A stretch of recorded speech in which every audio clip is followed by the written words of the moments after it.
Hello दोस्तों, स्वागत है आप सभी का आज के इस नए वीडियो में। आज हम प्रश्नावली 3.1 को शुरू करेंगे। तो चलिए दोस्तों वीडियो को शुरू करते हैं और समझ लेते हैं। प्रश्न 1 को देखिए, इसमें क्या कहा गया है। निम्न समस्याओं में रैखिक समीकरणों के युग्म बनाइए। यानी कि हमें यहाँ पर दो रैखिक समीकरण बनाने हैं और उनके ग्राफीय विधि से हल ज्ञात करने हैं। यानी कि ग्राफ खींच करके उनके हल ज्ञात करने हैं। ठीक है, यहाँ पर देखिए रैखिक समीकरण में कितने भी चर हो सकते हैं, लेकिन यहाँ पर हम उन रैखिक समीकरणों की बात करेंगे जिनमें केवल दो चर होते हैं। दो चर कुछ भी हो सकते हैं, एक्स वाई हो सकता है, जेड एक्स हो सकता है या फिर पी क्यू हो सकता है। ठीक है, लेकिन यहाँ पर दो चर ही होने चाहिए। अब यहाँ पर देखिए प्रश्न 1 देखिए, इसमें क्या कहा गया है। कक्षा 10 के 10 विद्यार्थियों ने एक गणित की पहेली प्रतियोगिता में भाग लिया। यदि लड़कियों की संख्या लड़कों की संख्या से 4 अधिक हो तो प्रतियोगिता में भाग लिए लड़कों और लड़कियों की संख्या ज्ञात कीजिए। यहाँ पर हमें लड़कों की संख्या को मान लेना है x और लड़कियों की संख्या को मान लेना है y, या फिर आप लड़कियों की संख्या को x मान लो और लड़कों की संख्या को y मान लो। लेकिन हमें यहाँ पर दो चर का यूज करना है, क्योंकि यहाँ पर हमें दो रैखिक समीकरण बनाने हैं और हम उनको ग्राफीय विधि से तभी हल कर सकते हैं जब हमारे पास दो चर होंगे। ठीक है, तो एक चर हो जाएगा x और एक चर हो जाएगा y। आप कुछ भी मान सकते हैं। तो मैं क्या करूँगा, लड़कों की संख्या को x मान लूँगा और लड़कियों की संख्या को y मान लूँगा। माना लड़कों की संख्या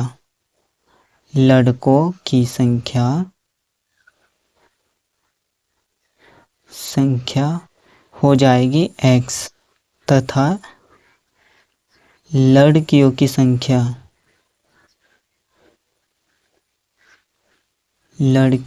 संख्या ये हो जाएगी y। अब देखिए प्रश्न में क्या कहा गया है, इसको दोबारा समझने का प्रयास कीजिए। यहाँ पर लिखेंगे प्रश्नानुसार,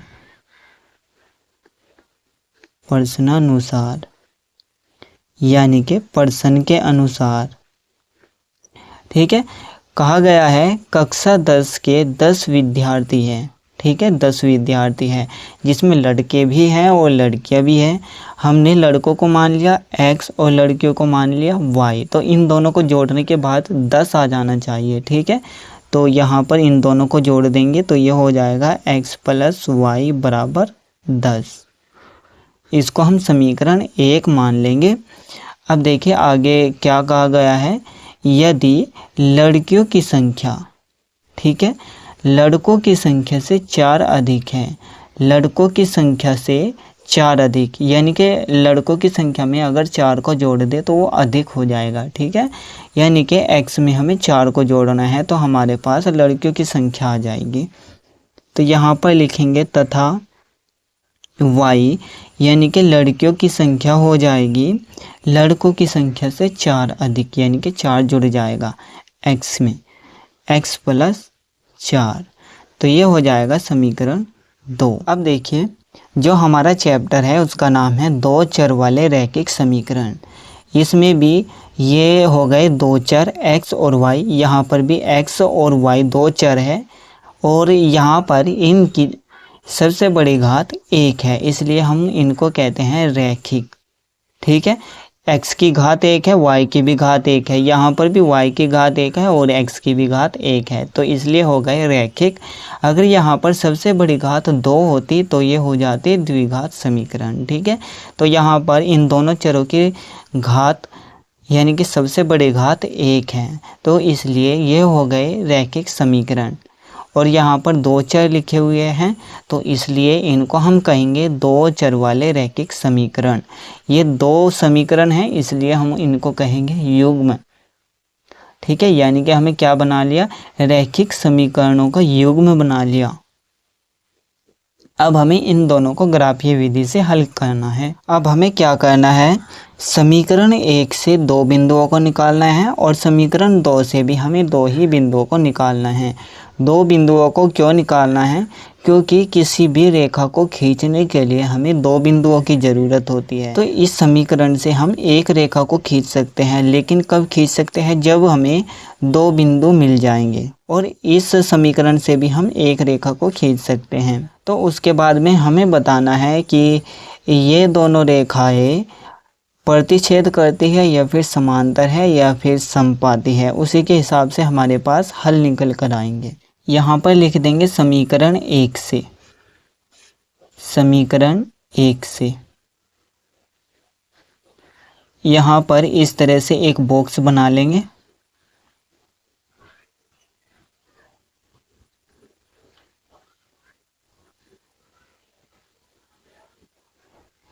यहाँ पर x का मान लिखा जाएगा और यहाँ पर y का मान लिखा जाएगा। ये हो जाएगा बिंदु 1, ये हो जाएगा बिंदु 2। हमें दो ही बिंदुओं की ज़रूरत होती है एक लाइन को खींचने के लिए। ज़्यादा से ज़्यादा आप कितने भी बिंदु निकाल सकते हैं, लेकिन कम से कम दो ही बिंदु निकालने होते हैं। इसी तरह से हमें समीकरण 2 से भी दो बिंदुओं को निकाल लेना है। तो यहाँ पर लिखेंगे समीकरण 2 से।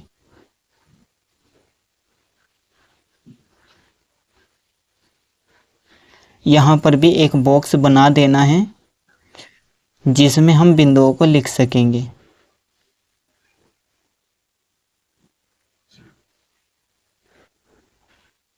यहाँ पर x के मान लिखेंगे और यहाँ पर y के मान लिखेंगे। अब देखिए आपको क्या करना है, समीकरण 1 का यूज करना है और यहाँ पर x y के मान लिखने हैं। यहाँ पर आपको किस तरह से x और y के मान मिलेंगे? आप चाहो तो यहाँ पर x का मान अपने आप रखो, कोई भी संख्या रख सकते हैं, और y का मान अपने आप मिल जाएगा। जैसे कि यहाँ पर अगर मैं x के स्थान पर 0 को रखूँ तो 0 हो जाएगा, तो ये हो जाएगा 0। तो y का मान कितना आया? 10। तो हमारा एक बिंदु हो गया 0,10। ठीक है, क्योंकि पहले हमें x अक्ष को लिखना होता है, उसके बाद y अक्ष को लिखना होता है। इसी तरह से हमें बिंदु 2 को भी निकाल लेना है। आप चाहो तो यहाँ पर x के स्थान पर कोई संख्या रखो, जैसे कि मैंने यहाँ पर पहले 0 को रखा था। अब यहाँ पर आप 1 रख सकते हैं, 2, 3, 4 कुछ भी रख सकते हैं, या फिर माइनस में भी कोई संख्या रख सकते हैं, या फिर आप यहाँ पर एक बार x का मान रख लीजिए और एक बार y का मान अपने तरफ से रख लेना है। तो मैं यहाँ पर y का मान अपनी तरफ से रख लेता हूँ। तो मान लेता हूँ कि यहाँ पर मैंने 0 रख दिया। ठीक है, तो y का मान 0 हो जाएगा। तो x का मान कितना आएगा? क्योंकि यहाँ पर तो 0 हो गया, तो x का मान हो गया 10। ठीक है, इसी तरह से हमें यहाँ पर समीकरण 2 से भी x और y के मान निकाल लेने हैं, यानी कि दो बिंदुओं को निकाल लेना है।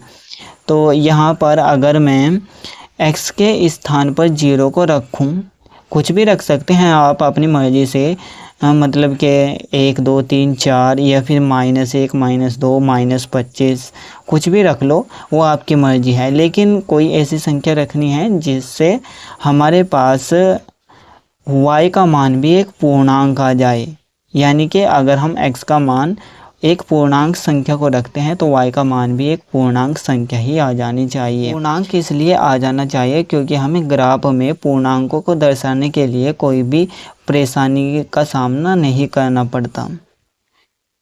अगर हम यहाँ पर कोई भी संख्या बटे में रखेंगे और y का मान भी बटे में आ गया, तो हम वहाँ पर देखते रहेंगे कि हम इस संख्या को रखें कहाँ पर। अगर हमने कहीं पर लगभग करके कुछ रख भी दिया तो हमारा जो आंसर आएगा, जो हल आएगा, जो मान आएगा, वो हो सकता है गलत आ जाए।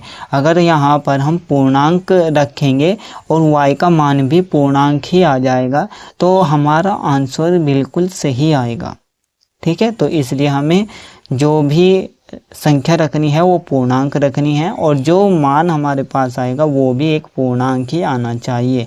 अगर पूर्णांक नहीं आया तो संख्या को बदल लीजिए, उसके बाद देखिए कि हमारा जो y का मान आया वो पूर्णांक है या नहीं। तो यहाँ पर x के स्थान पर 0 को रख दे तो y का मान क्या आएगा? 4 हो जाएगा। अगर यहाँ पर y का मान 0 रखें तो x का मान क्या आएगा? x को इसी तरफ रखेंगे और 4 को दूसरी तरफ लेकर जाएंगे तो ये माइनस में चला जाएगा। ठीक है, तो x का मान आएगा -4। अब हमें इन चारों बिंदुओं को ग्राफ में दर्शाना है। पहले समीकरण से दो बिंदु मिले हमें 0,10 और दूसरा बिंदु 10,0। इन दो बिंदुओं से एक लाइन बनेगी जिसका समीकरण x + y = 10 होगा। इसको भी हमें दर्शाना पड़ेगा। पहला बिंदु है 0,10 और दूसरा बिंदु है 10,0। ये हमें समीकरण 1 से मिला है, समीकरण 1 से। ठीक है, इनको हम यहाँ पर दर्शाएंगे। तो यहाँ पर मैंने क्या कर रखा है, दो का गैप करके यहाँ पर संख्याओं को लिखा हुआ है। आप चाहो तो यहाँ पर गैप ना भी दो, यानी कि यहाँ पर आपको देखिए, अगर 1 को लिखना है तो इन दोनों के बीच में मिलेगा, अगर 3 को लिखना है तो इन दोनों के बीच में मिलेगा। ठीक है, यानी कि एक एक संख्या को मैंने छोड़ दिया है। तो यहाँ पर देखिए 0,10 कहाँ पर ये बिंदु मिलेगा, 0 x हो गया और 10 हो गया y। x अक्ष पर हमें 0 तक ही जाना है, यानी कि यहीं तक जाना है, और y अक्ष पर हमें 10 तक जाना है। तो 10 पर चलेंगे तो 10 आ जाएगा यहाँ पर, यानी कि 0,10 हो गया यहाँ पर 0,10। ठीक है, ये बिंदु हो गया यहाँ पर। इसको हम नाम दे देते हैं a। और दूसरा बिंदु क्या है, 10,0, यानी कि x अक्ष पर हमें 10 तक जाना है और y अक्ष पर 0 तक। तो x अक्ष पर 10 तक जाएंगे तो ये रहा, और y अक्ष पर 0 तक जाना है तो इधर हम कहीं पर भी नहीं जाएंगे, तो यहीं पर ही रहेगा। ठीक है, तो ये पॉइंट आएगा हमारा यहाँ पर, तो इसको नाम दे देते हैं b। ये हो जाएगा 10,0। अब हमें इन दोनों बिंदुओं से होते हुए एक लाइन को खींचना है। अगर हम यहाँ पर एक बिंदु को निकालते तो हमारी जो लाइन है वो नहीं खींचती, यानी कि वो लाइन कहीं से भी जा सकती थी, यहाँ से भी जा सकती थी, यहाँ से भी जा सकती थी, यहाँ से भी जा सकती थी। लेकिन एक प्रॉपर लाइन खींचने के लिए हमें कम से कम दो बिंदुओं की ज़रूरत होती है। इसलिए हमें किसी भी समीकरण से अगर रेखा को खींचना है तो उससे हमें दो बिंदुओं को निकालना ही होता है। अब हम इन दोनों बिंदुओं को मिला देंगे और इस समीकरण का नाम भी लिख देंगे।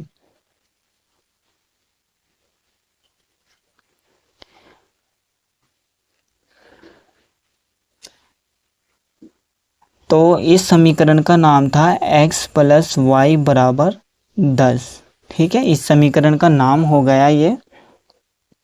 अब हमें अगले दो बिंदुओं को यहाँ पर दर्शाना है और एक लाइन खींच देना है। उसके बाद उस समीकरण का भी नाम लिख देना है। यहाँ पर देखिए, पहला बिंदु है 0,4 और दूसरा बिंदु है -4,0। 0,4 -4,0 ये आया हमारा समीकरण 2 से। समीकरण ये हो गई 1 और ये हो गई 2। ठीक है, x अक्ष पर 0 तक जाना है, x अक्ष पर यहाँ पर है तो ये 0 यहीं पर ही रहेगा। y अक्ष पर जाना है 4 तक, y अक्ष पर जाएंगे 4 तक तो ये रहा। तो ये बिंदु हो जाएगा 0,4 का और इसका नाम दे देंगे हम c। ठीक है, a b c। और जो दूसरा बिंदु है -4,0, यहाँ पर x अक्ष पर जाना है -4 तक और y अक्ष पर जाना है 0 तक। तो 0 ये रहा, क्योंकि इस तरफ हम जा नहीं सकते, तो ये हो जाएगा -4,0। इसका नाम दे देंगे d। ये b c d। अब इन दोनों बिंदुओं को हम आपस में मिला देंगे तो यहाँ से हमारे पास एक लाइन आ जाएगी।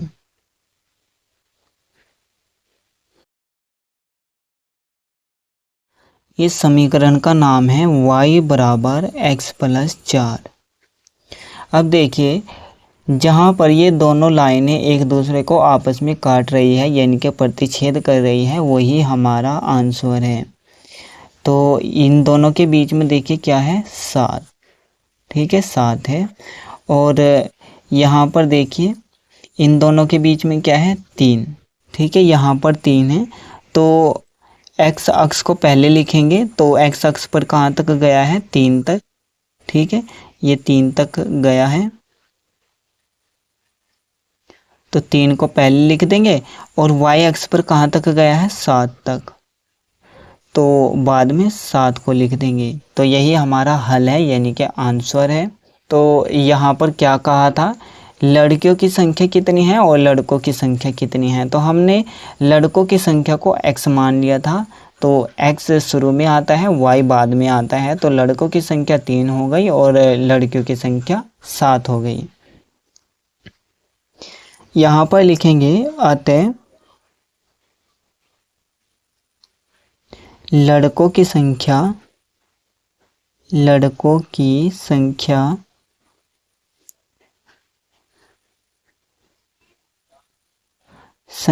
कितनी होगी, x, और x कितना आया हमारा, 3, तथा लड़कियों की संख्या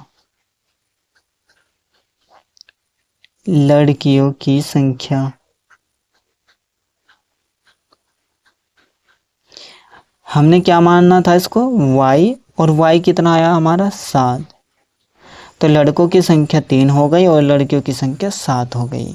यही हमारा हल है। प्रश्न 2 को देखिए, 5 पेंसिल तथा 7 कलमों का मूल्य 50 रुपये है, जबकि 7 पेंसिल तथा 5 कलमों का मूल्य 46 रुपये है। एक पेंसिल का मूल्य तथा एक कलम का मूल्य ज्ञात कीजिए। यहाँ पर हमें एक पेंसिल का मूल्य निकालना है और एक कलम का मूल्य निकालना है। तो हम पेंसिल का मूल्य मान लेंगे x रुपये है और कलम का मूल्य मान लेंगे y रुपये है। माना एक पेंसिल का मूल्य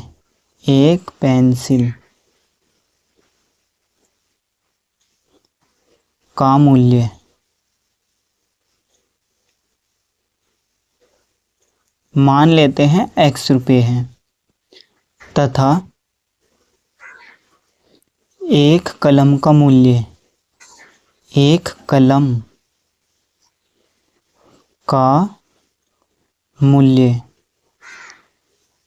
इसको मान लेते हैं y रुपये है।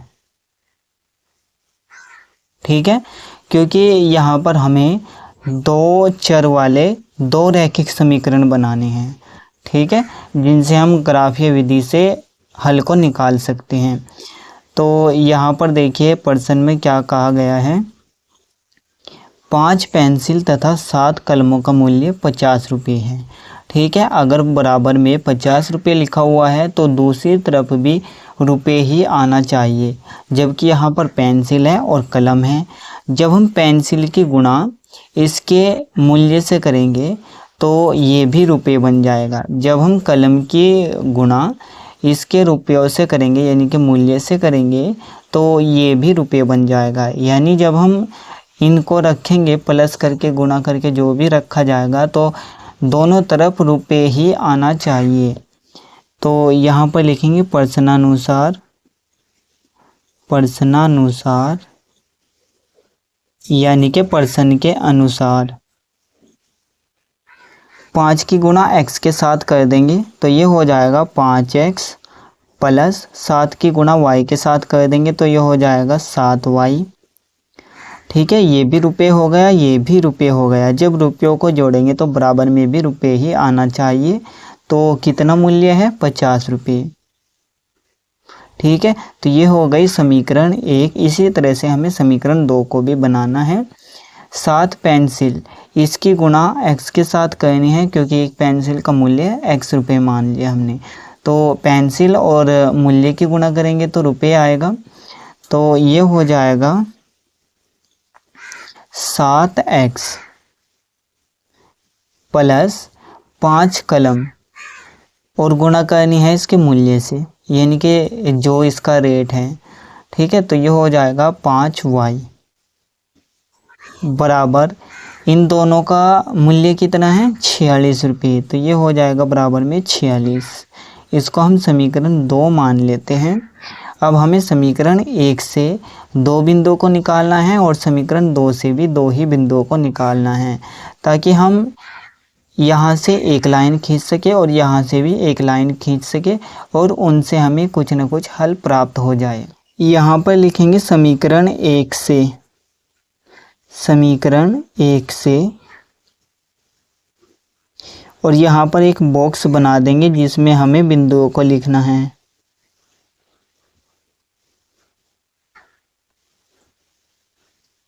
यहाँ पर x के मान को लिखेंगे, यहाँ पर y के मान को लिखेंगे।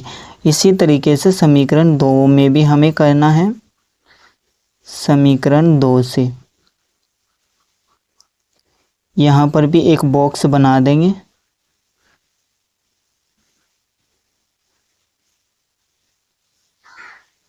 यहाँ पर x के मानों को लिखना है और यहाँ पर y के मानों को लिखना है।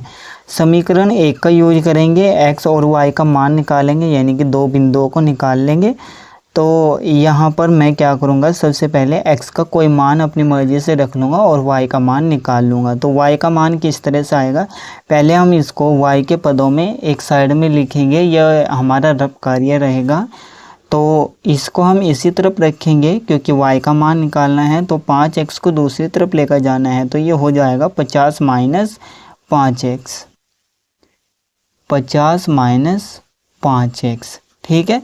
यहाँ पर बचा हुआ है 7y, तो हमें 7 को भी दूसरी तरफ लेकर जाना है। तो ये जाएगा भाग में क्योंकि इस तरफ गुणा में है, तो बटे में आ जाएगा 7 और इस तरफ क्या बचेगा y, ठीक है।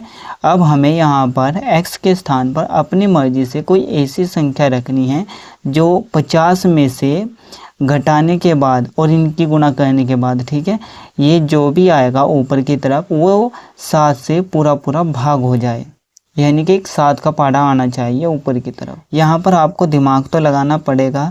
अगर मैं यहाँ पर 0 रखूँ तो ये 0 हो जाएगा, 50 में से 0 को घटाएंगे तो 50 ही आ जाएगा।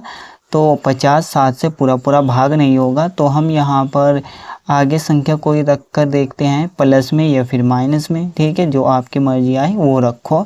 अगर मैं यहाँ पर 1 को रखूँ तो ये हो जाएगा 5, क्योंकि इन दोनों की गुणा कर देंगे। 50 में से 5 को घटाएंगे तो प्लस का 45 आएगा, लेकिन 45 जो है 7 से पूरा पूरा भाग नहीं होगा। अगर मैं यहाँ पर 2 को रखूँ तो ये हो जाएगा 10, 50 में से 10 को घटाएंगे तो 40 आएगा, 40 भी 7 से पूरा पूरा भाग नहीं होगा। अगर मैं यहाँ पर 3 को रखूँ तो क्या आएगा, ये हो जाएगा 15, 50 में से 15 को घटाएंगे तो 35 आएगा, 35 7 से पूरा पूरा भाग हो जाएगा, ठीक है। तो यहाँ पर x के स्थान पर 3 को रखना है। तो y का मान क्या आ जाएगा, ये आएगा 35 बटे में 7, भाग कर देंगे तो अब 5 आ जाएगा, यानी कि y का मान आया 5।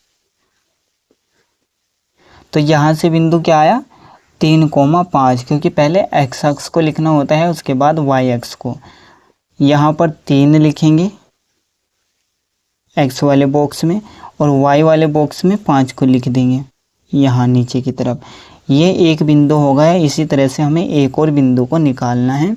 आप चाहो तो अब की बार y का मान खुद से रख लो और x का मान निकाल लो। तो उसमें आपको क्या करना है, यहाँ पर x को इसी तरह से लिखना है, x को एक तरफ और जो बच गए उनको दूसरी तरफ लिखना है, तभी हम y का मान खुद से लिखेंगे और x का मान जो है आ जाएगा। अगर आप ऐसा नहीं करना चाहते, आप y का मान ही लेकर आना चाहते हैं, यानी कि दोबारा फिर से x का मान ही रखना चाहते हैं, तो इस तरह से भी कर सकते हैं। अगर यहाँ पर x के स्थान पर -4 को रख दिया जाए तो क्या होगा वो भी देखते हैं। चलिए, x के स्थान पर -4 को रख दे तो क्या होगा, माइनस ये वाला और माइनस ये वाला तो प्लस हो जाएगा गुणा के अंदर, क्योंकि इन दोनों की गुणा होगी तो प्लस का चिन्ह आ जाएगा, माइनस माइनस प्लस। अब 5 की और 4 की गुणा करेंगे तो 20 हो जाएगा, ठीक है, 20। और यहाँ पर तो प्लस हो गया, 20 और 50 हो जाएगा 70। तो यहाँ पर आ जाएगा 70, यानी कि y बराबर 70 बटे 7। 70 को 7 से भाग कर देंगे तो कितना आएगा 10, यानी कि y का कितना मान आया 10। x का मान हो गया -4 और y का मान हो गया 10। x के स्थान पर -4 को रखेंगे, y के स्थान पर 10 को रखेंगे। इसी तरह से समीकरण 2 को लेना है और यहाँ से भी दो बिंदुओं को निकाल लेना है।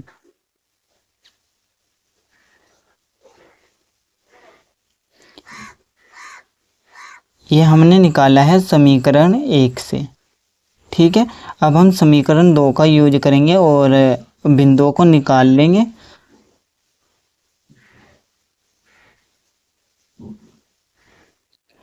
यहाँ पर भी आप चाहो तो y का ही मान निकाल सकते हैं और x का मान अपनी तरफ से रख सकते हैं, या फिर y का मान अपनी तरफ से रख लेना और x का मान खुद से निकल कर आ जाएगा। तो मैं क्या करूँगा, यहाँ पर भी y का मान मुझे निकालना है, तो इसको इसी तरफ रखेंगे तो 7x को दूसरी तरफ लेकर चला जाऊँगा। ठीक है, तो ये माइनस में चला जाएगा, तो ये हो जाएगा 46 माइनस 7x और ये बटे में चल जाएगा और यहाँ पर बचेगा y।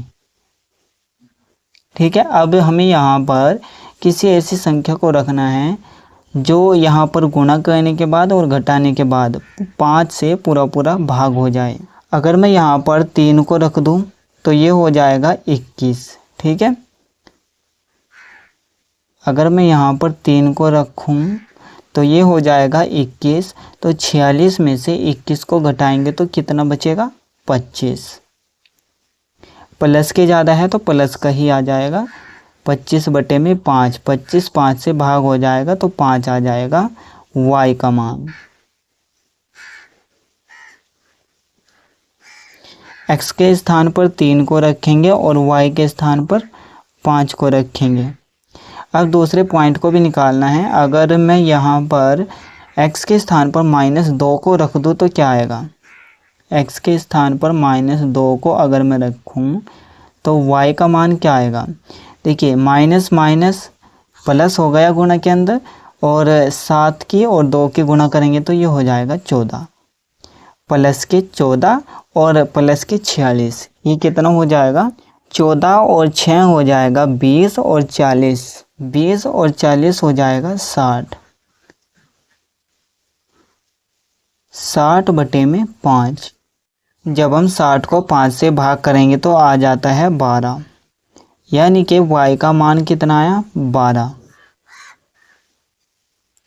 x का मान -2, y का मान 12। अब हमें इन चारों पॉइंटों को ग्राफ में दर्शाना है और वहाँ से हमें हल मिल जाएगा, यानी कि एक पेंसिल का मूल्य और एक कलम का मूल्य हमें वहाँ से ज्ञात हो जाएगा। पहले तो मैं इन पॉइंटों को आगे पेज पर लिख लेता हूँ और उसके बाद हम ग्राफ विधि से इसको हल करेंगे।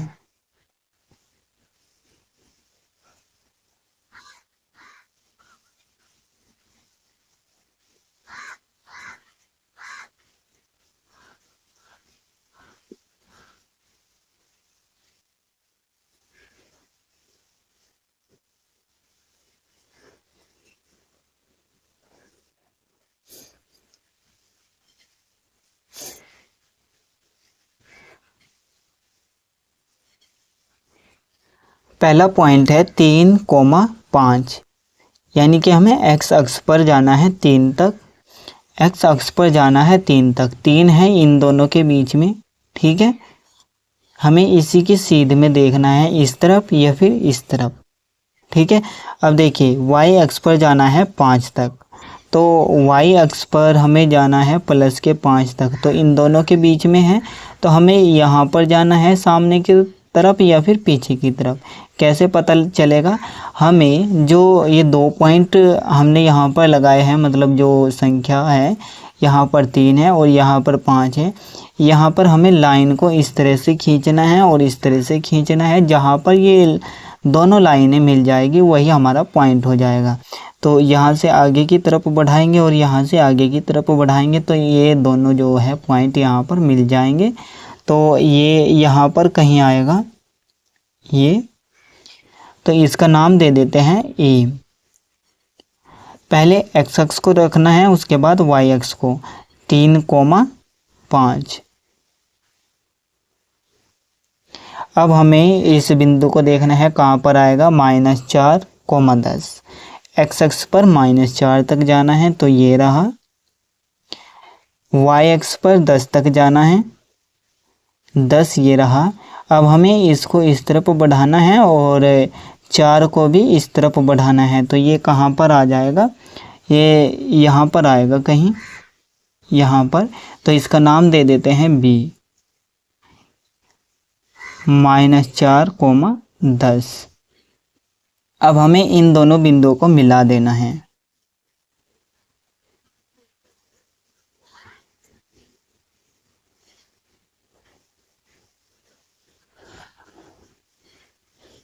अब हमें जहाँ से ये दो बिंदु मिले हैं उस समीकरण का नाम भी लिखना है, यानी कि जिस समीकरण से हमें इस लाइन का पता चला उस समीकरण का नाम यहाँ पर लिखना है। तो वो समीकरण क्या है, समीकरण 1 है। समीकरण 1 को यहाँ पर लिख देना है, 5x + 7y = 50। ये था हमारा पहला समीकरण जिससे हमें दो बिंदु प्राप्त हुए थे, इसलिए हमने इसको यहाँ पर रख दिया। अब हमें इन बिंदुओं को देखना है और एक लाइन को खींच देना है। आपको याद रखना है कि जो रैखिक समीकरण होता है उनसे हमें हमेशा एक सीधी लाइन प्राप्त होती है। 3,5 एक्स अक्ष पर 3 तक जाना है, ये रहा। वाई अक्ष पर 5 तक जाना है, ये रहा यहाँ पर। तो ये सेम बिंदु हो जाएगा जो हमें पहले मिला था, ठीक है। अब हमें -2,12 तक जाना है, एक्स अक्ष पर जाना है -2, ये रहा, और वाई अक्ष पर जाना है 12 तक, जो कि ये रहा।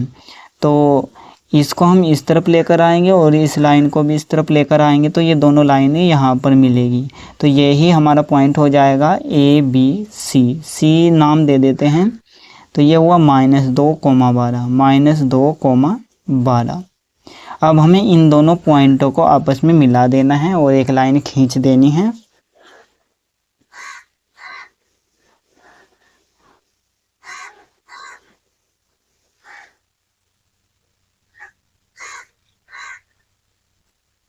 अब हमें इसका समीकरण भी लिख देना है जिससे हमें ये लाइन प्राप्त हुई है, यानी कि समीकरण 2। और समीकरण 2 क्या थी, 5y + 7x = 46 था। अब देखिए जो दो लाइनें हमारे पास आई है वो कहाँ पर प्रतिच्छेद कर रही है, ए बिंदु पर, जो कि हमारा है 3,5। तो ये ही हमारा हल है। x हमने माना था पेंसिल का मूल्य और y माना था कलम का मूल्य। तो यहाँ पर हम लिखेंगे, अतः एक पेंसिल का मूल्य, एक पेंसिल का मूल्य हमने क्या माना था, x, जो कि हमारा कितना आया, 3 रुपये, तथा एक कलम का मूल्य, एक कलम का मूल्य हमने y रुपये माना था, जो कि हमारा आया 5 रुपये। प्रश्न 2 को देखिए, अनुपातों A1/A2, B1/B2 और C1/C2 की तुलना कर ज्ञात कीजिए कि निम्न समीकरण युग्म द्वारा निरूपित रेखाएं बिंदु पर प्रतिच्छेद करती है, समांतर है अथवा समपाती है।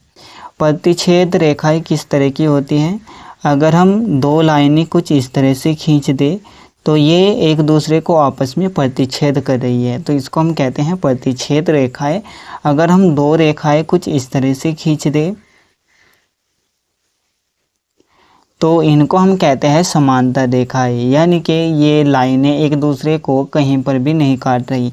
चाहे हम इन लाइनों को आगे की तरफ कितना ही बढ़ाएं और पीछे की तरफ भी कितना ही बढ़ाएं, लेकिन ये लाइनें एक दूसरे को नहीं काटेगी, इसलिए हम इनको कहते हैं समांतर रेखाएं। और समपाती रेखाएं किसको कहते हैं, जैसे कि एक लाइन ये है और दूसरी लाइन यहाँ से शुरू हो रही है और यहाँ तक गई है, तो यहाँ पर दो लाइनें हो गई, तो इन दोनों लाइनों को हम आगे की तरफ या फिर पीछे की तरफ कहीं पर भी बढ़ाए, ये लाइनें एक दूसरे के ऊपर ही रहेगी, तो इनको हम कहते हैं समपाती रेखाएं। तो ये एक दूसरे को काट रही है तो इनको कहेंगे प्रतिच्छेद रेखाएं, प्रतिच्छेद रेखाएं।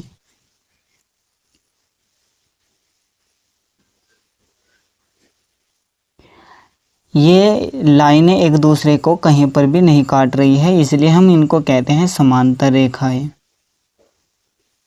समांतर रेखाएं।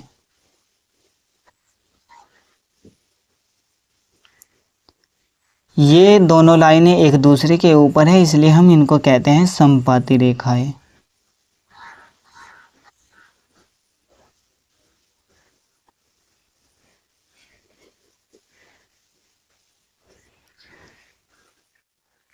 प्रतिच्छेद रेखाओं से हमें एक ही हल प्राप्त होता है, यानी कि एक बिंदु प्राप्त होता है, जैसे कि हम पीछे हल भी कर चुके हैं ग्राफीय विधि से।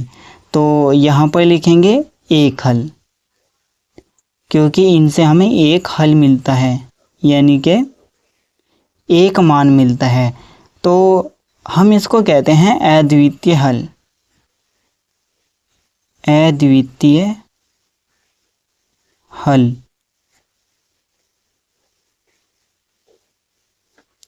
अद्वितीय का ये मतलब है कि जो इन दोनों रेखाओं का हल होगा वो किसी और रेखाओं का हल नहीं होगा। समांतर रेखाएं, यहाँ से हमें एक भी हल नहीं मिलता, क्योंकि ये कहीं पर भी प्रतिच्छेद नहीं करती हैं, यानी कि ये लाइनें एक दूसरे को कहीं पर भी टच नहीं करती, या फिर एक दूसरे को नहीं काटती, या फिर एक दूसरे से नहीं मिलती है। ठीक है, तो यहाँ पर एक भी हल प्राप्त नहीं होता। तो यहाँ पर लिखेंगे कोई हल नहीं।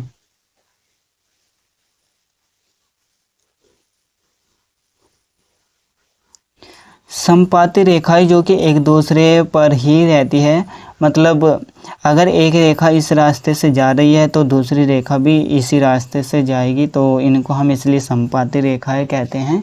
तो यहाँ पर देखिए, अगर हम यहाँ की बात करें तो दोनों रेखाएं इस बिंदु से जा रही है, तो यहाँ पर भी, यानी कि दोनों रेखाएं एक ही बिंदु से जा रही है। तो यहाँ पर जितनी भी दूर तक ये रेखाएं जाएगी वहाँ तक ये हल देती हुई जाएगी, यानी कि अनेक हल होंगे, अनेक हल, यानी कि बहुत सारे, यानी कि इनफाइनाइट, यानी कि अनंत। अब हमें पता कैसे चलता है कि ये प्रतिच्छेद रेखाएं हैं? अगर रेखाएं कुछ इस तरह से लिखी हुई हो, वो भी समीकरण के रूप में, तो हम कैसे पता कर सकते हैं कि ये प्रतिच्छेद रेखाएं हैं, समांतर रेखाएं हैं या फिर समपाती रेखाएं हैं? तो उसके लिए हमें इन अनुपातों की ज़रूरत पड़ेगी, जिनकी तुलना करने के बाद हम पता लगा सकते हैं कि ये रेखाएं प्रतिच्छेद है या फिर समांतर है या फिर समपाती है। अगर पहले दो अनुपात बराबर नहीं है, यानी कि A1/A2 does not equal to B1/B2, यानी कि बराबर का निशान लगा करके काट देना है, तो हम इसको बराबर नहीं बोलते हैं, यानी कि ये दोनों बराबर नहीं है, और इसको हम अनुपात बोलते हैं क्योंकि बटे के रूप में लिखा हुआ है। तो ये हो जाएगा A1/A2 does not equal to B1/B2। ये दोनों अनुपात बराबर नहीं होने चाहिए। अगर ऐसा हुआ तो हम कहेंगे कि ये प्रतिच्छेद रेखाएं हैं। A1 B1 ये मिलेंगे हमें समीकरण 1 से, A2 B2 हमें मिलेंगे समीकरण 2 से। अगर पहले दो अनुपात बराबर है और तीसरा अनुपात बराबर नहीं है, तो हम उनको कहते हैं कि ये समांतर रेखाएं हैं, यानी कि A1/A2 बराबर है B1/B2 के, और तीसरा अनुपात बराबर नहीं है, ठीक है, C1/C2। A1 B1 C1 समीकरण 1 से मिल जाएंगे, A2 B2 C2 ये मिल जाएंगे समीकरण 2 से। अब हमें कैसे पता चलेगा कि ये रेखाएं समपाती रेखाएं हैं? अगर सभी अनुपात एक दूसरे के बराबर है तो हम कह सकते हैं कि ये समपाती रेखाएं हैं, यानी कि A1/A2 बराबर है B1/B2 के, बराबर है C1 बटा C2 के। अगर ऐसा है तो हम कहते हैं कि ये समपाती रेखाएं हैं। अगर आप चाहो तो प्रतिच्छेद रेखाओं को इन दो ही अनुपातों से याद रख सकते हैं, और ऐसा ही बुक में दे भी रखा है, NCERT बुक में। अगर आप तीसरा भी अनुपात निकालना चाहते हैं तो उसमें आपको कैसे पता चलेगा कि ये प्रतिच्छेद रेखाएं हैं। ठीक है, यहाँ पर दो अनुपात तो बराबर नहीं होते, इसलिए प्रतिच्छेद रेखाएं हैं।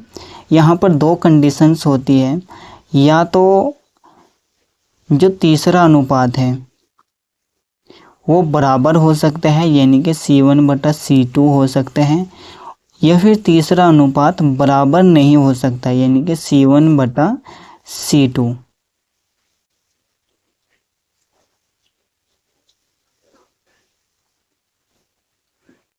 यहाँ पर ये दो कंडीशन होती है। आप चाहो तो इनको भूल जाओ और इन दो अनुपातों को ही याद रख लेना। अगर ऐसा हुआ तो रेखाएं प्रतिच्छेद होंगी। अब देखिए हमें क्या करना है, इन तीनों अनुपातों की तुलना कर ज्ञात करना है कि निम्न समीकरण युग्म, ये दो समीकरण हैं जिनको हम युग्म बोलते हैं, और रैखिक समीकरण है क्योंकि यहाँ पर सबसे बड़ी घात 1 है। जो चर राशि है x, उसकी सबसे बड़ी घात 1 है और y की भी सबसे बड़ी घात 1 है, इसलिए ये हो गई रैखिक समीकरण युग्म। और यहाँ पर दो चर है तो इसलिए दो चर वाले रैखिक समीकरण युग्म हो गई। ठीक है, तो पता करना है कि प्रतिच्छेद करती है, समांतर है अथवा समपाती है। तो हमें इन्हीं अनुपातों को निकाल कर देखना है। तो मैं ले लेता हूँ पर्सन 1 को, और इनको हम अलग अलग निकालेंगे, यानी कि A1 बटा A2 को अलग निकालेंगे, B1 बटा B2 को अलग निकालेंगे और C1 बटा C2 को अलग निकालेंगे। देखिए दो चर वाले रैखिक समीकरण किस तरह के होते हैं, उनका किस तरह का रूप होता है। AX plus BY plus C बराबर 0, इस तरह का होता है दो चर वाला रैखिक समीकरण। ठीक है, अगर हम यहाँ पर 1 लगा देंगे तो ये समीकरण 1, अगर यहाँ पर 2 लगा देंगे यहाँ पर A B C के साथ में, तो ये समीकरण 2 हो जाएगा। x के साथ में देखिए क्या है, 5 है, यहाँ पर x के साथ में a है तो a का मान हो गया 5। तो समीकरण 1 का यूज कर रहे हैं तो यहाँ पर a1 हो जाएगा, a1 बराबर 5। b1 कितना हो जाएगा, यहाँ पर देखिए b के साथ में क्या है, b के साथ में y है, तो यहाँ पर हमें देखना है कि y के साथ में क्या है या फिर b के साथ में क्या है। जो y के साथ में होता है उसी को हम b कहते हैं, तो y के साथ में -4 है तो -4 हो गया b का मान।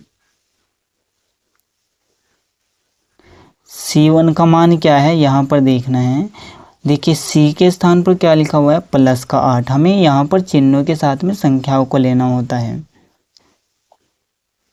8 हो जाएगा।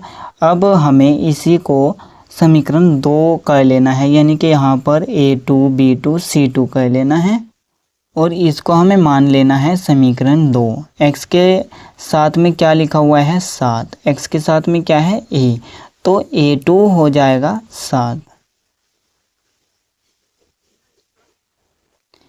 अब हमें B2 का मान निकालना है। y के साथ में क्या लिखा हुआ है, b, और यहाँ पर क्या है y के साथ में 6 प्लस का, तो B2 का मान हो गया 6। C2 का मान क्या है, जो अलग लिखा हुआ है सबसे अलग, ठीक है, वो संख्याएं होती हैं केवल, तो ये हो गया -9। अब हमें निकालना है A1 बटा A2 को, उसके बाद B1 बटा B2 को, उसके बाद C1 बटा C2 को भी निकालना है। A1 कितना है, 5 बटे में A2 कितना है, 7, B1 कितना है, -4, B2 कितना है, 6, C1 कितना है, 8, और C2 -9। अब देखिए अगर यहाँ पर संख्याएं कटती हो तो उनको काट कर छोटा करो, अगर नहीं कटती तो उनको जो का त्यों रखो। तो ये नहीं कटेगा, जो का त्यों रहेगा, इसको हम काटेंगे 2 से। 2 दूनी 4, 2 तिया 6, यानी कि ये हो गया -2/3। और इसको भी नहीं काट सकते, ठीक है, तो ये भी जो का त्यों रहेगा। तो यहाँ पर आपको क्या देखना है, सबसे पहले तो उसी को हमें लिखना है अनुपातों को, यानी कि A1/A2। यहाँ पर जगह छोड़ देंगे क्योंकि यहाँ पर चिन्ह आएगा, क्या तो इक्वल का आएगा या फिर इक्वल नोट का, ठीक है। तो ये हो जाएगा B1/B2 और ये हो जाएगा C1/C2। अब देखिए A1/A2 जो अनुपात है B1/B2 के बराबर नहीं है, दोनों अलग अलग है, तो यहाँ पर डज नॉट इक्वल टू का निशान लगा देंगे। अब आप चाहो तो यहीं से आप देख करके कह सकते हैं कि ये प्रतिच्छेद रेखाएं हैं, क्योंकि हमने शुरू में ही पता कर लिया था कि आप चाहो तो 2 से भी पता लगा सकते हैं प्रतिच्छेद रेखाओं का, ठीक है। अगर आगे भी करना चाहते हैं तो कर सकते हैं, नहीं तो यहीं तक छोड़ दो। तो नीचे लिख दो कि ये प्रतिच्छेद रेखाएं हैं। अब देखिए C1/C2 और B1/B2 क्या दोनों अनुपात बराबर है, यानी कि ये अनुपात इस अनुपात के बराबर है, तो बराबर नहीं है, तो यहाँ पर भी डज नॉट इक्वल टू का निशान लगा देंगे। यहाँ पर चूंकि लिखेंगे, यहाँ पर इसलिए, चूंकि ये सब कुछ यहाँ पर हो गया, इसलिए दिए गए 2 चर वाले रैखिक समीकरण, दिए गए 2 चर वाले रैखिक समीकरणों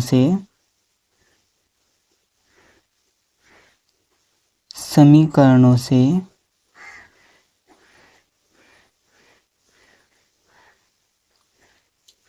हमें प्रतिच्छेद रेखाएं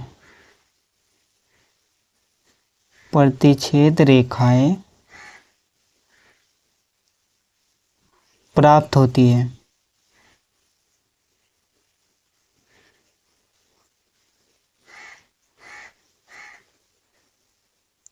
या फिर आप यहाँ पर सिंपल लिख सकते हैं, इसलिए ये रेखाएं प्रतिच्छेद रेखाएं हैं।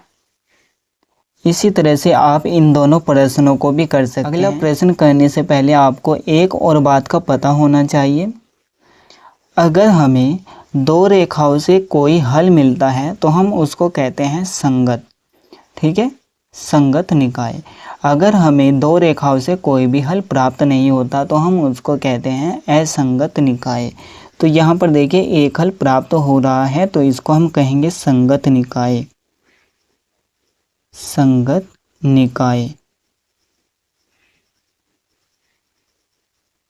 यहाँ पर हमें एक भी हल प्राप्त नहीं हो रहा है, मतलब ये रेखाएं आपस में कहीं भी प्रतिच्छेद नहीं कर रही है, यानी कि एक दूसरे से नहीं मिल रही है और ना ही काट रही है।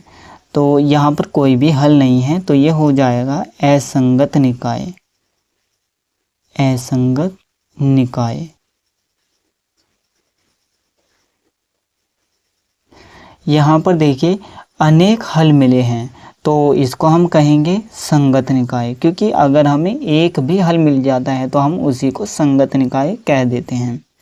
तो ये हो जाएगा संगत निकाय।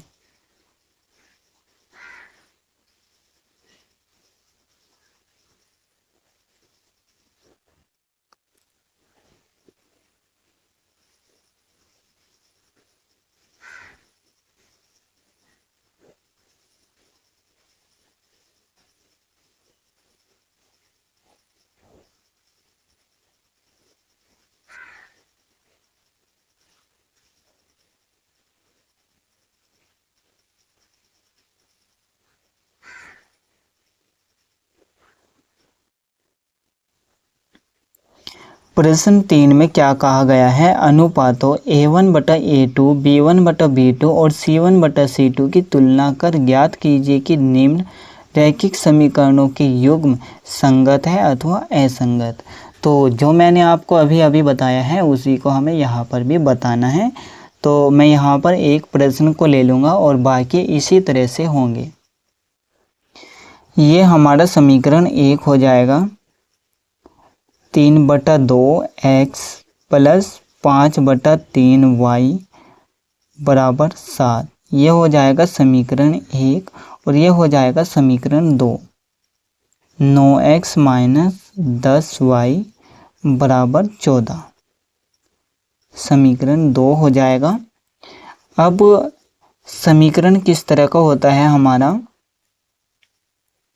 ax plus by plus c बराबर 0। ये होता है हमारा 2 चर वाला रैखिक समीकरण। अब देखिए 7 बराबर के दूसरी तरफ दे रखा है तो हमें यहाँ पर इसको इस तरफ ही लेकर आ जाना है, क्योंकि यहाँ पर देखिए सब कुछ इसी तरफ लिखा हुआ है और एक तरफ 0 लिखा हुआ है। तो इस तरफ लाएंगे तो माइनस का 7 होगा और इसको भी जब हम इस तरफ लेकर आ जाएंगे तो ये माइनस का 14 हो जाएगा। ठीक है, तो x के साथ में क्या लिखा हुआ है a, यहाँ पर भी a है। ठीक है, तो a1 क्योंकि समीकरण 1 से निकाल रहे हैं तो 1 आ जाएगा। a1 कितना है 3/2। b1 कितना है, y के साथ में b लिखा हुआ है तो y के साथ में b लिखा हुआ है तो b कितना हो गया प्लस का 5/3। c कितना है लास्ट में लिखा हुआ है और यहाँ पर लास्ट में ये हो जाएगा 7 इस तरफ आकर के माइनस का 7 -7 हो जाएगा c1। a2 कितना है, ये हो जाएगा 9। b2 कितना है माइनस का 10। c2 कितना है माइनस का 14। हमें संख्याओं को चिन्हों के साथ में लेना होता है। अब हमें निकालना है a1/a2 को, उसके बाद b1/b2 को और उसके बाद निकालना है c1/c2 को। हमेशा हमें तीनों ही अनुपात को निकालना है। a1 कितना है 3/2। पहले तो हमें मैन बटे का चिन्ह लगा लेना है तो a1 ऊपर की तरफ ही लिखना है 3/2। a2 9। ठीक है, ऊपर की तरफ 2 संख्याएं हैं तो नीचे की तरफ भी 2 संख्याएं कर लेनी है नीचे 1 मान करके, क्योंकि 9 को 1 से भाग करेंगे तो वापस से 9 ही आ जाएगा। अब हमें जो सबसे ऊपर और सबसे नीचे लिखा हुआ है उन दोनों की आपस में गुणा करनी है तो ये हो जाएगा 3 और ऊपर की तरफ लिख देना है और नीचे की तरफ लिखना है जो बीच में लिखी हुई संख्याएं हैं उनके आपस में गुणा करके। 9 दूनी 18 हो जाएगा। अब अगर ये कटती है तो काट दो, नहीं कटती तो इनको झुका तो छोड़ दो, तो ये झुका तो रह जाएगा। b1 कितना है, पहले तो हम मैन बटे का चिन्ह लगाएंगे और b1 को हम ऊपर की तरफ रखेंगे। b1 कितना है 5/3। b2 कितना है माइनस का 10। नीचे की तरफ 1 को रख लेंगे, क्योंकि किसी भी संख्या को अगर 1 से भाग करते हैं तो वापस से वही संख्या आ जाती है। अब हम जो सबसे बाहर की तरफ लिखी हुई संख्या है उनकी आपस में गुणा करेंगे, यानी कि 5 और 1 की गुणा करेंगे तो 5 ही आ जाएगा और ऊपर की तरफ लिख देंगे और नीचे की तरफ हमें लिखना है जो बीच में संख्याएं लिखी हुई है उन दोनों की आपस में गुणा करके। तो ये हो जाएगा 30, लेकिन यहाँ पर माइनस का चिन्ह भी है तो माइनस का चिन्ह भी लगा देना है। जब हम 30 को और 5 को काटते हैं तो ये दोनों 5 से पूरे पूरे कट जाते हैं। 5 एकम 5 और 5 छिक 30, तो यहाँ पर कितना आया 1/-6। अब c1/c2 को निकालना है। c1 कितने हैं -7 और c2 कितना है -14। माइनस से माइनस कट जाएगा, ठीक है, तो प्लस बचा। अब 7 और 14 दोनों 7 से ही भाग हो जाएंगे। 7 एकम 7 हो जाएगा, 7 दूनी 14, तो यहाँ पर क्या आया 1/2। अब हमें इन तीनों को एक साथ करके लिखना है और बीच में चिन्ह भी लगाना है। यहाँ पर चूंकि लिखेंगे A1/A2, थोड़ी सी जगह छोड़ देंगे चिन्ह लगाने के लिए, B1/B2, यहाँ पर भी जगह छोड़ देंगे चिन्ह लगाने के लिए, C1/C2। अब देखिए ये अनुपात और ये अनुपात बराबर है या फिर नहीं। तो A1/A2 ये है और B1/B2 ये है, तो ये दोनों अनुपात बिल्कुल भी बराबर नहीं है, तो यहाँ पर डज नॉट इक्वल टू का निशान लगाएंगे।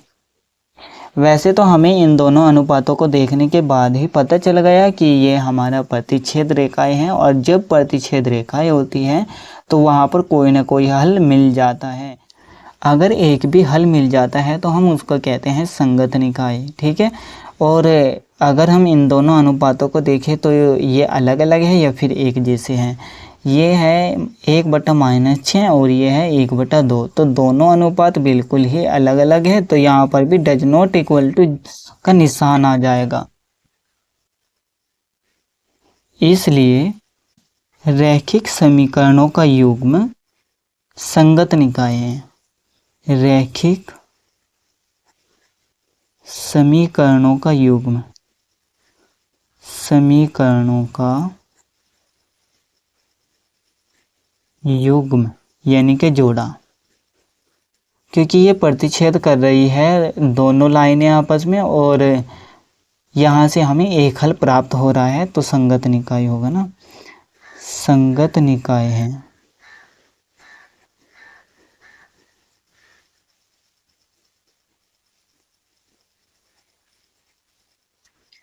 प्रश्न 4 को देखिए, निम्न रैखिक समीकरणों के युग्मों में से कौन से युग्म संगत है अथवा असंगत है? यदि संगत है तो ग्राफीय विधि से हल ज्ञात कीजिए। अभी तक हमने जाना है कि अगर दो रेखाएं एक दूसरे को आपस में काटती है तो हम उनको प्रतिच्छेद रेखाएं कहते हैं। अगर दो रेखाएं एक दूसरे को नहीं काटती है तो हम उनको समांतर रेखाएं कहते हैं। और अगर दो रेखाएं एक ही पथ से होकर जाती है तो हम उनको कहते हैं समपाती रेखाएं। इसके साथ साथ हमने ये भी जाना है जिन समीकरणों से हमें कोई ना कोई हल मिलता है उनको हम संगत निकाय कहते हैं, और जिन समीकरणों से हमें कोई भी हल प्राप्त नहीं होता है उनको हम कहते हैं असंगत निकाय। और ये सब हमें पता चलता है 3 अनुपातों से। वो 3 अनुपात क्या है? A1/A2, A1/A2 ये पहला अनुपात है। दूसरा अनुपात है B1/B2 और तीसरा अनुपात है C1/C2।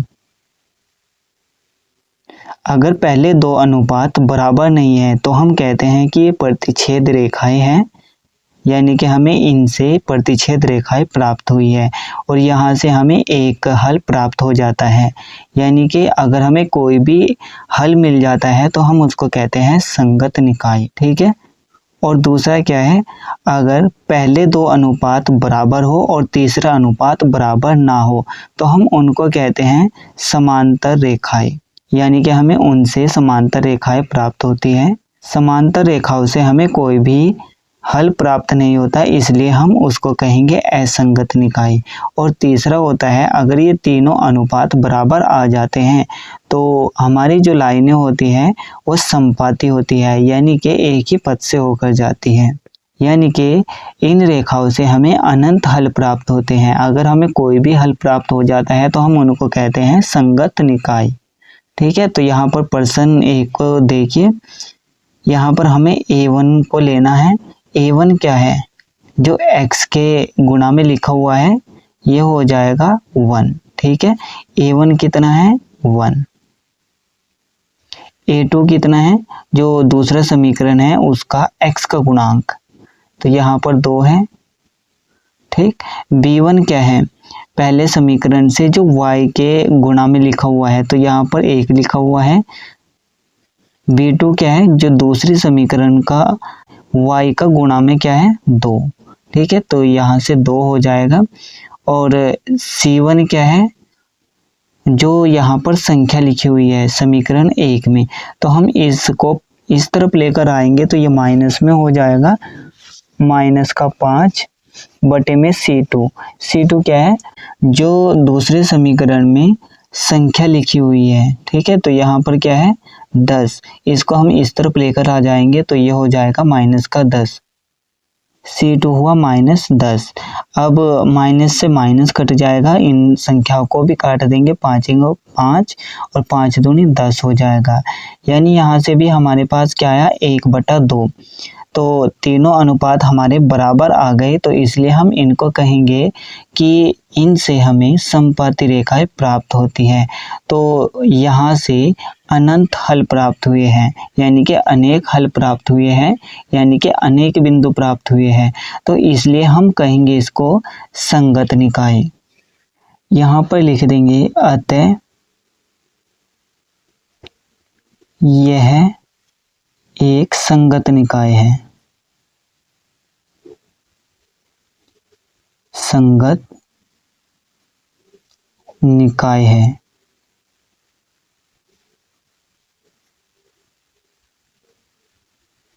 अगर संगत निकाय है तो हमें ग्राफीय विधि से इसको हल करना है, ठीक है। तो यहाँ से हम क्या करेंगे, जो समीकरण 1 है उससे भी 2 बिंदुओं को निकाल लेंगे और जो समीकरण 2 है उससे भी 2 बिंदुओं को निकाल लेंगे। 2 बिंदुओं को इसलिए निकालना है क्योंकि किसी भी लाइन को खींचने के लिए कम से कम 2 बिंदुओं की ज़रूरत होती है।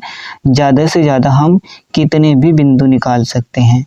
तो अगर आप इस समीकरण को यहाँ पर ध्यान से देखो तो ये समीकरण भी ये ही है, यानी कि दोनों समीकरण एक ही है।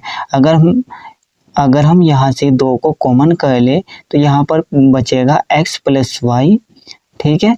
और जो गुणा में लिखा हुआ है उसको हम दूसरी तरफ लेकर जाएंगे तो ये बटे में चल जाएगा। जब हम 10 को 2 से भाग करेंगे तो 5 आ जाएगा, यानी कि सेम वही समीकरण आ जाएगा। तो इन दोनों समीकरणों से हमारे पास एक ही बिंदु निकल कर आएंगे, चाहे इस समीकरण से निकाल लो या फिर इस समीकरण से निकाल लो। तो यहाँ पर लिखेंगे चूंकि दोनों समीकरण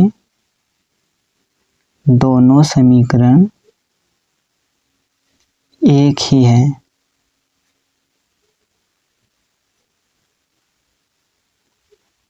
इसलिए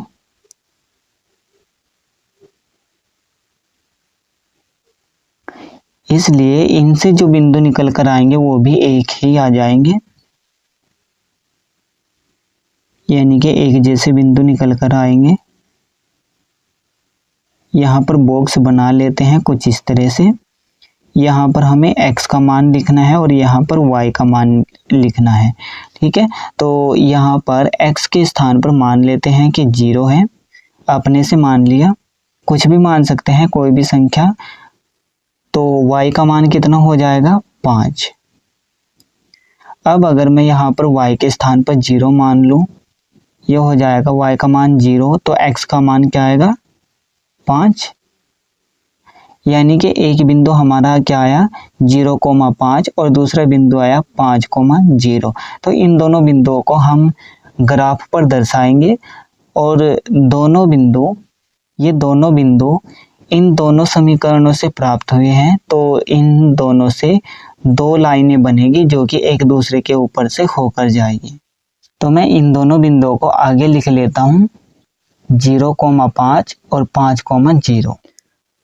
हमारे पास बिंदु आए थे 0,5 और दूसरा था 5,0। ये हमारे पास आए थे समीकरण 1 व 2 से, समीकरण 1 व 2 से। अब हमें इन दोनों बिंदुओं को यहाँ पर ग्राफ पर दर्शाना है। तो 0 हमें जाना है x अक्ष पर, क्योंकि सबसे पहले x अक्ष होता है, बाद में y अक्ष होता है। तो x अक्ष पर 0 तक जाएंगे, ये रहा x अक्ष। तो यहाँ पर 0 है तो हम कहीं पर भी नहीं जाएंगे, यानी कि 0 पर ही रहेंगे। उसके बाद y अक्ष पर हमें 5 तक जाना है, तो y अक्ष पर 5 तक जाना है, तो ये रहा 5, ठीक है। इसको हम a नाम दे देते हैं।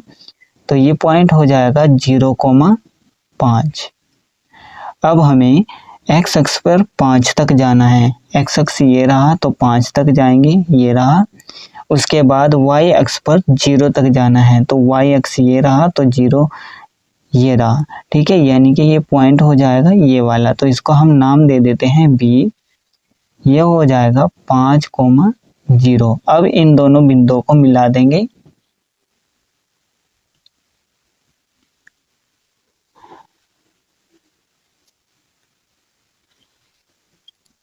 अब देखिए, अगर आप कहो कि ये हमने समीकरण 1 से निकाला है तो यहाँ पर समीकरण 1 का नाम लिख दो।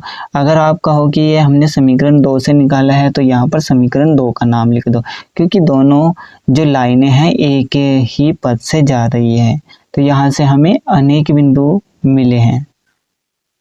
तो यहाँ पर नाम लिख देंगे x + y = 5 और दूसरा था 2x + 2y = 10। दोनों समीकरण एक ही है, इसलिए मैंने दोनों को यहाँ पर लिख दिया। अब आप इसी तरह से इन सभी प्रश्नों को भी कर सकते हैं। अगर जैसे हमने यहाँ पर अनुपातों को निकाला और चेक किया कि ये संगत है अथवा असंगत है, अगर हमारा असंगत आ जाता है यानी कि असंगत निकाय आ जाता है तो हमें उसको ग्राफ पर नहीं दर्शाना है। अगर संगत निकाय आ जाता है तो फिर हमें ग्राफ पर दर्शाना है। प्रश्न 5 को देखिए। एक आयताकार बाग जिसकी लंबाई चौड़ाई से 4 मीटर अधिक है। अधिक का ये मतलब है कि उसमें यानी कि चौड़ाई में 4 मीटर को जोड़ दिया गया है, का अर्ध परिमाप 36 मीटर है। अर्ध परिमाप का ये मतलब है कि जैसे यहाँ पर 4 भुजाएं हैं, अगर हम इन चारों भुजाओं को जोड़ दें तो ये हो जाएगा परिमाप यानी कि पूर्ण परिमाप। अगर हम उसको 2 से भाग कर दे तो ये हो जाएगा अर्ध परिमाप यानी कि AB + BC + CD + AD और इसको भाग कर देंगे 2 से तो हो जाएगा अर्ध परिमाप, जो कि यहाँ पर दे रखा है 36 मीटर। बाग की विमाएं ज्ञात कीजिए। विमाएं होती है लंबाई और चौड़ाई, ठीक है, ये हमें यहाँ पर ज्ञात करनी है कि लंबाई क्या होगी और चौड़ाई क्या होगी। यहाँ पर देखिए, लंबाई चौड़ाई से 4 मीटर अधिक है। जब हमें चौड़ाई ज्ञात होगी तभी तो हम उसमें 4 मीटर को जोड़ेंगे और लंबाई को निकालेंगे, तो इसका मतलब हम मान लेते हैं कि चौड़ाई x मीटर है। यहाँ पर लिख लेते हैं माना बाग की चौड़ाई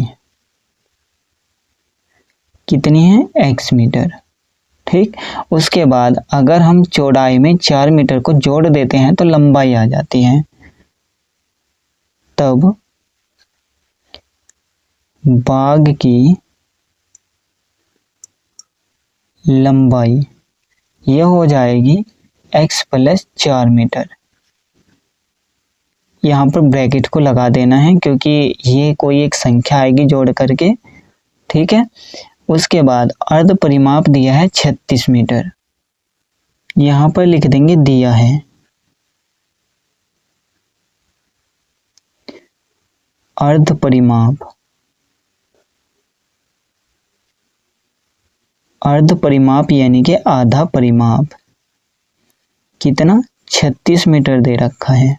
अब हमें बाग की विमाएं निकालनी है यानी कि लंबाई और चौड़ाई निकालनी है। देखिए, अर्ध परिमाप मैंने क्या बताया है, अगर इसकी सभी भुजाओं को जोड़ दे और उसका 2 से भाग कर दे यानी कि आधा कर दे तो वो हो जाएगा अर्ध परिमाप।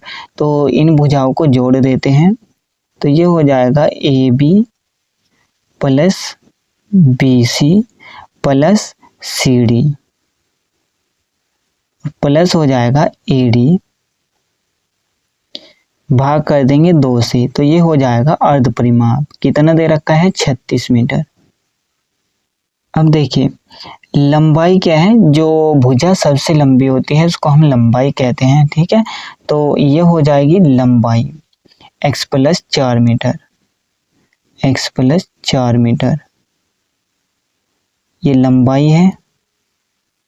चौड़ाई कम होती है तो ये यहाँ से यहाँ तक कम है तो ये हो जाएगी x मीटर। अगर CD x मीटर है तो AB ये भी x मीटर होगा। अगर BC x + 4 मीटर है तो AD भी x + 4 मीटर होगा, ठीक है। आमने सामने की भुजाएं बराबर होती है। आयताकार मतलब आयत के आकार का और आयत कैसा होता है, जिसकी आमने सामने की भुजाएं बराबर होती है, उसको हम आयत कहते हैं। तो ये आयताकार यानी कि आयत के आकार का है। तो ए बी कितना है, जितना सी डी है यानी कि x मीटर। तो हम यहाँ पर x लिख देंगे, मीटर को छोड़ देंगे, बाद में जो भी आएगा उसको सबसे बाद में लिखेंगे, यानी कि मीटर या सेंटीमीटर या फिर किलोमीटर, जो भी होगा उसको बाद में लिखते हैं।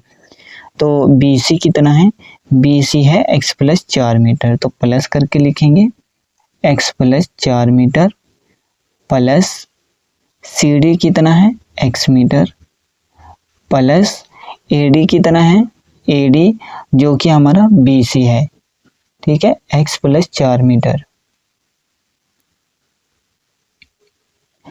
बराबर, बराबर में हमारा दे रखा है 36, लेकिन इसका हमें आधा भी तो करना है, यानी कि बटे में 2 को भी लिखना है, और बराबर कितना है 36।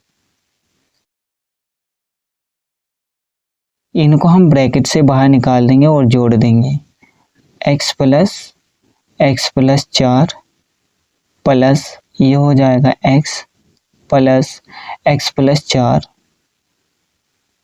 बटे में 2 बराबर 36। अब x को हम एक जगह जोड़ देंगे क्योंकि ये एक जैसा है, यानी कि सेम है। x ये 4 जगह दिख रहा है तो 4x हो जाएगा, प्लस जो संख्याएं हैं उनको आपस में जोड़ देंगे, 4 और 4 हो जाएगा 8 बटे में 2 चलता रहेगा बराबर 36। 2 को हम दूसरी तरफ लेकर जाएंगे तो ये गुणा में जाएगा क्योंकि इस तरफ भाग में है, तो यहाँ पर बचेगा 4x प्लस 8 बराबर ये हो जाएगा 36 गुणा 2। अब हम 8 को दूसरी तरफ लेकर जाएंगे तो ये माइनस में जाएगा क्योंकि इस तरफ प्लस में है, तो ये बचेगा यहाँ पर 4x बराबर ये हो जाएगा 36 दूनी 72 माइनस 8। अब 4 को दूसरी तरफ लेकर जाएंगे, इस तरफ गुणा में है तो दूसरी तरफ जाएगा तो भाग में चला जाएगा, यानी कि बटे में, तो यहाँ पर x बचेगा बराबर 72 में से 8 को भी घटाना है तो कितना बचेगा 64 बचेगा, और प्लस के ज़्यादा है तो प्लस का चिन्ह आएगा, बटे में आ जाएगा 4 से दोनों भाग हो जाएगा, ये एक बार में भाग होगा, ये 16 बार में, तो हमारा x कितना आ गया 16। मीटर को लगा देंगे यहाँ पर, ठीक है, क्योंकि x हमारा मीटर के अंदर है, तो x का मान कितना आया 16 मीटर, यानी कि चौड़ाई कितनी हो गई 16 मीटर, ठीक है। तो यहाँ पर लिखेंगे नीचे, अतः बाग की चौड़ाई 16 मीटर है तथा बाग की लंबाई 16 में 4 जोड़ देंगे तो ये हो जाएगा 20 मीटर। प्रश्न 6 को देखिए, एक रैखिक समीकरण 2x प्लस 3y माइनस 8 बराबर 0 दी गई है। 2 चरों में एक ऐसी और रैखिक समीकरण लिखिए ताकि प्राप्त युग्म का ज्यामितीय निरूपण जैसे कि प्रतिच्छेद करती रेखाएं हो, समांतर रेखाएं हो और संपाती रेखाएं हो। यहाँ पर 2 चर वाला एक रैखिक समीकरण दे रखा है, ऐसा ही 2 चर वाला रैखिक समीकरण हमें यहाँ पर अपने आप से लिखना है, लेकिन वो समीकरण कुछ इस तरह से होना चाहिए कि ये समीकरण और जो समीकरण हम खुद से लिखेंगे उन दोनों से प्रतिच्छेद करती हुई रेखाएं हमें प्राप्त हो जाए, उसके बाद समांतर रेखाएं प्राप्त हो जाए और संपाती रेखाएं प्राप्त हो जाए। अभी तक आपने ये सब कुछ जान लिया है कि प्रतिच्छेद करती हुई रेखाओं की कंडीशन क्या होती है, समांतर रेखाओं की कंडीशन क्या होती है और संपाती रेखाओं की कंडीशन क्या होती है। अगर पहले 2 अनुपात बराबर नहीं होते हैं तो वहाँ पर प्रतिच्छेद करती हुई रेखाएं प्राप्त होती हैं, यानी कि A1 बटा A2 B1 बटा B2 ये बराबर नहीं होता है, ठीक है। और समांतर रेखाओं की कंडीशन क्या होती है, पहले 2 अनुपात बराबर होते हैं और तीसरा अनुपात बराबर नहीं होता है, यानी कि A1 बटा A2 बराबर नहीं होता B1 बटा B2 और बराबर होता है C1 बटा C2 के। और संपाती रेखाओं की कंडीशन होती है कि तीनों अनुपात बराबर होते हैं, यानी कि A1 बटा A2 बराबर B1 बटा B2 बराबर C1 बटा C2। अब यहाँ पर देखिए एक रैखिक समीकरण हमें यहाँ पर दिया हुआ है, तो हम उसको यहाँ पर लिख लेते हैं। 2x प्लस 3y माइनस 8 बराबर 0, यहाँ पर भी लिख लेते हैं 2x प्लस 3y माइनस 8 बराबर 0, यहाँ पर भी ये हो जाएगा 2x प्लस 3y माइनस 8 बराबर 0। अब हमें यहाँ पर एक एक समीकरण और लिखना है जिनसे प्रतिच्छेद रेखाएं प्राप्त हो जाए और यहाँ पर समांतर रेखाएं और यहाँ पर समपाती रेखाएं। तो इसमें क्या होता है, जो A1 बटा A2 होता है और B1 बटा B2 होता है, ये दोनों अनुपात बराबर नहीं होते हैं। तो हमें यहाँ पर कोई ऐसी संख्या को लेना है जिससे हमारे पास ये कंडीशन प्राप्त हो जाए। अगर मैं यहाँ पर जो y का गुणांक है उसको शुरू में लिख लूँ, यानी कि x का गुणांक कर दूँ, तो 3x हो जाएगा। x का गुणांक कर दिया, यहाँ पर प्लस करो माइनस करो कुछ भी करो, ठीक है, तो प्लस कर दूंगा। अब जो x का गुणांक है उसको मैं यहाँ पर y का गुणांक कर दूंगा, तो ये हो जाएगा 2y। यहाँ पर कोई भी संख्या लिख सकते हैं, बस हमें तो पहले दो अनुपातों से मतलब है, ठीक है, ये ही है, बराबर नहीं होने चाहिए। तो यहाँ पर आप चाहो तो -8 को जो कतु रखो बराबर 0 कर दो, या फिर यहाँ पर कोई और संख्या रख दो। अब अगर हम इन दोनों का अनुपात निकालेंगे तो ये बराबर नहीं होगा, यानी कि ये समीकरण 1 हो जाएगी और ये समीकरण 2 हो जाएगी। तो समीकरण 1 से आएगा A1 B1 और समीकरण 2 से आएगा A2 B2। तो x का जो गुणांक है वो है A1, यानी कि 2 बटा, ठीक है, ये 3 हो जाएगा A2 का मान, B1 3 हो जाएगा और B2 हो जाएगा 2। अब दोनों अनुपात बराबर नहीं है। यहाँ पर आपको ये भी बात ध्यान में रखनी है कि जो यहाँ पर अनुपात आएगा उसको हमें छोटा करके भी देखना है। हो सकता है कि छोटा करके बराबर आ जाए, लेकिन यहाँ पर अगर हम इनको छोटा करेंगे तब भी ये छोटा नहीं होगा, यानी कि ये सेम संख्या ही आ जाएंगी और ये दोनों अनुपात बराबर नहीं है।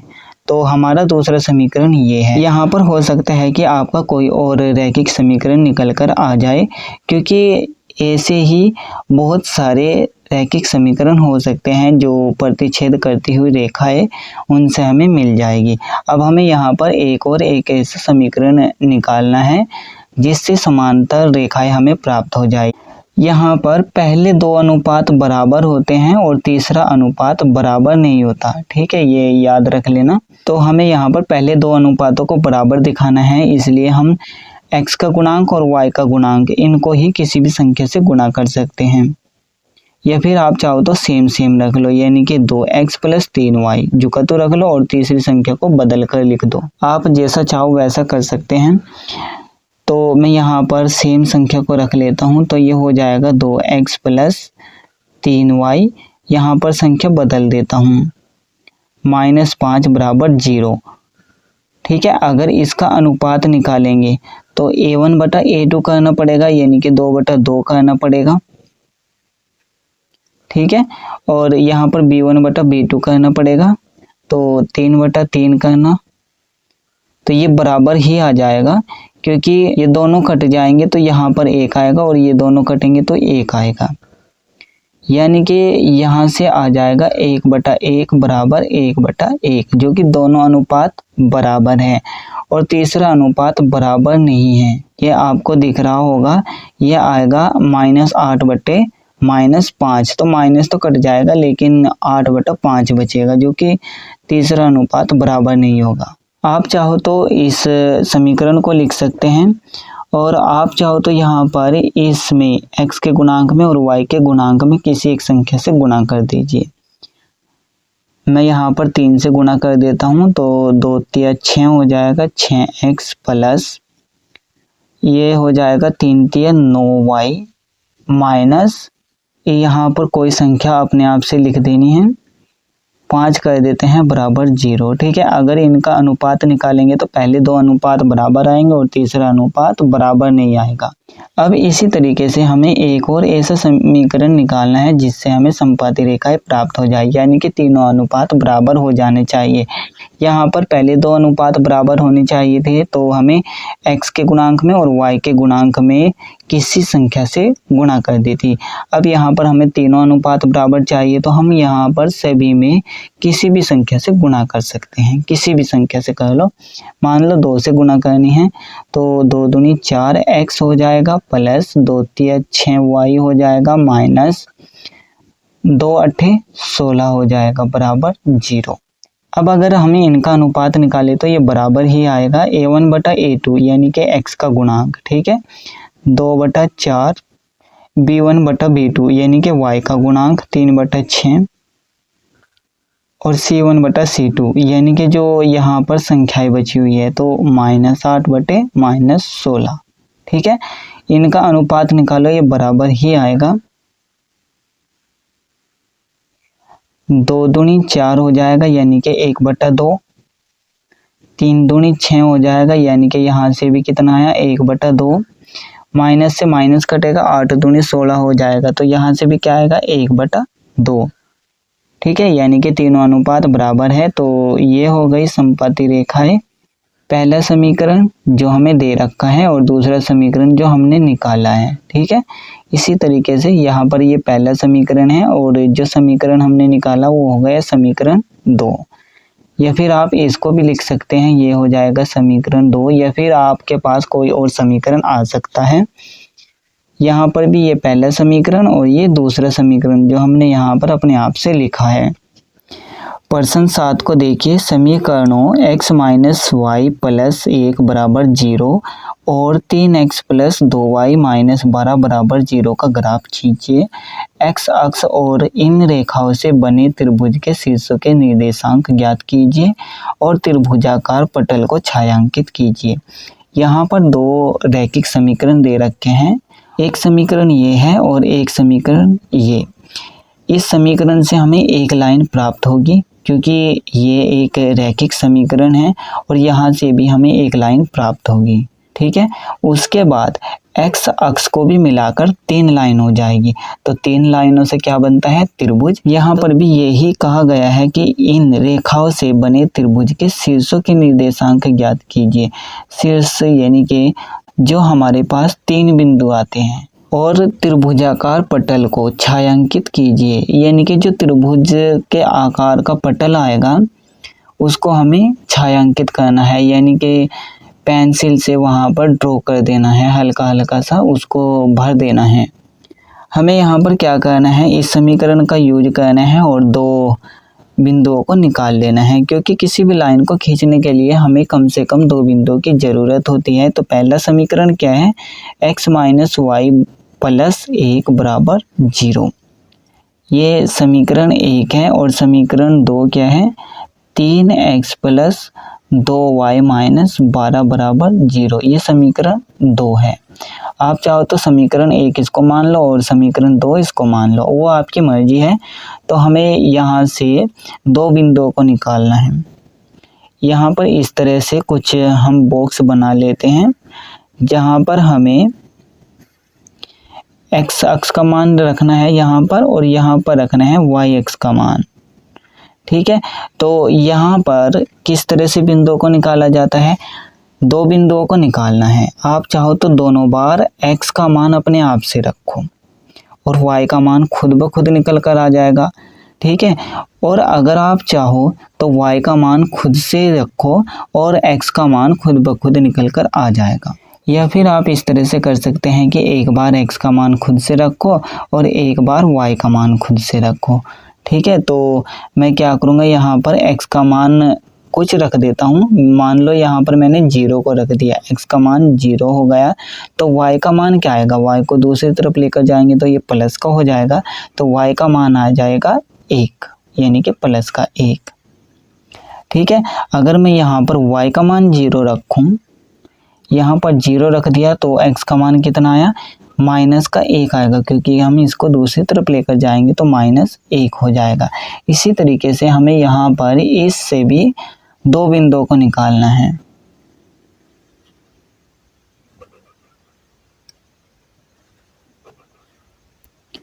यहाँ पर x का मान लिख देंगे और यहाँ पर y का मान लिख देंगे। यहाँ पर समीकरण है 3x + 2y - 12 बराबर 0। यहाँ से हमें x का मान निकालना है और y का मान खुद से रख लेंगे, ठीक है। या फिर आप चाहो तो x का मान खुद से रख लो और y का मान खुद ब खुद आ जाएगा, आप जैसा चाहो वैसा कर सकते हैं।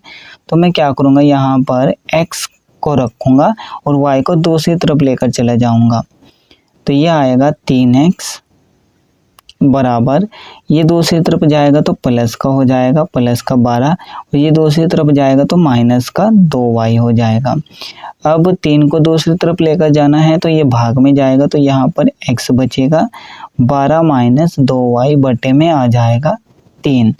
अब यहाँ पर y के स्थान पर कोई ऐसी संख्या को रखना है जिससे गुणा करने के बाद और 12 में से घटाने के बाद या फिर जोड़ने के बाद 3 से पूरा भाग हो जाए, ठीक है। अगर मैं यहाँ पर 0 को रखूँ, यानी कि y के स्थान पर अगर 0 को रखूँ तो ये 0 हो जाएगा पूरा, और यहाँ पर आएगा प्लस का 12 को 3 से भाग करेंगे तो पूरा भाग हो जाएगा, यानी कि 4 आ जाएगा x का मान। ये 12 हो जाएगा बटे में 3, 3 चौक 12, तो x का मान कितना आया 4, यानी कि y का मान हो गया 0, x का मान हो गया 4। इसी तरह से हमें एक और बिंदु को निकालना है। तो यहाँ से क्या आया हमारे पास, ये है x बराबर 12 - 2y और बटे में क्या है 3, ठीक है। अब अगर मैं यहाँ पर y के स्थान पर -3 को रख दूँ तो क्या होगा, -3, ठीक है।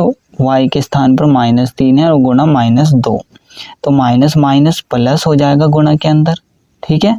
और इन दोनों की गुणा करेंगे तो 6 आ जाएगा, यानी कि प्लस का 6। तो 12 + 6 और बटे में हो जाएगा 3। x बराबर 12 6 18 हो जाएगा बटे में 3। 18 को 3 से भाग करेंगे तो 6 आ जाएगा, यानी कि x का क्या मान आया 6। तो यहाँ से बिंदु क्या आया, x का मान 6 और y का मान -3।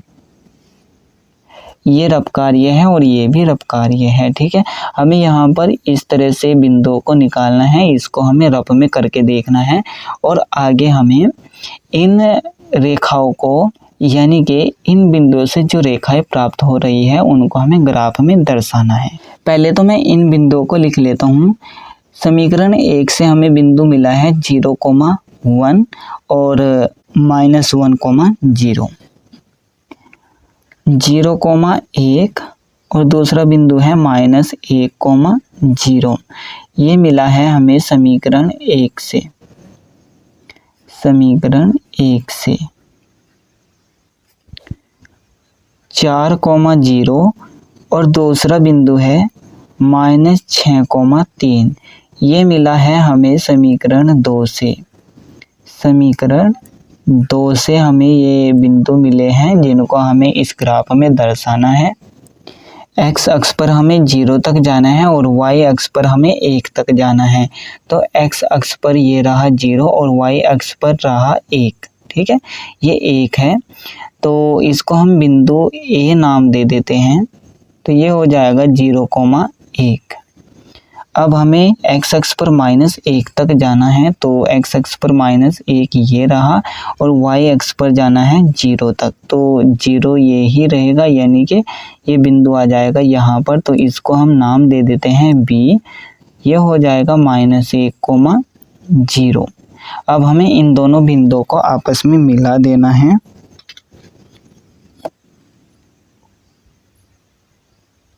तो हमारे पास कुछ इस तरह से ये एक लाइन आ जाएगी।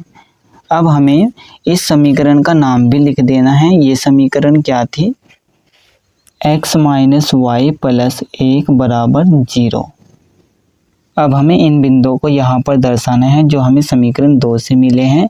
x अक्ष पर हमें 4 तक जाना है और y अक्ष पर 0 तक जाना है। तो 0 पर तो हम कहीं पर भी नहीं जाते, ठीक है। तो x अक्ष पर जाना है 4 तक, तो ये बिंदु यहाँ पर हो जाएगा, इसका नाम दे देते हैं C, 4,0।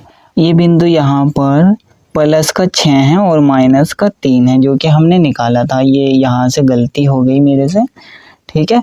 तो x अक्ष पर हमें 6 तक जाना है, x अक्ष पर जाना है हमें 6 तक, ये रहा। और उसके बाद y अक्ष पर जाना है -3 तक, y अक्ष पर हमें -3 तक जाना है। तो हमें देखना है कि ये लाइनें कहाँ पर मिलेगी। तो ये लाइन यहाँ पर कुछ इस तरह से जाएगी होती हुई, और ये लाइन आ जाएगी यहाँ पर, यानी कि ये बिंदु यहाँ पर आएगा। इसका नाम दे देते हैं D। तो ये बिंदु हो जाएगा 6, -3 का, 6, -3। अब हम इन दोनों बिंदुओं को मिला देते हैं।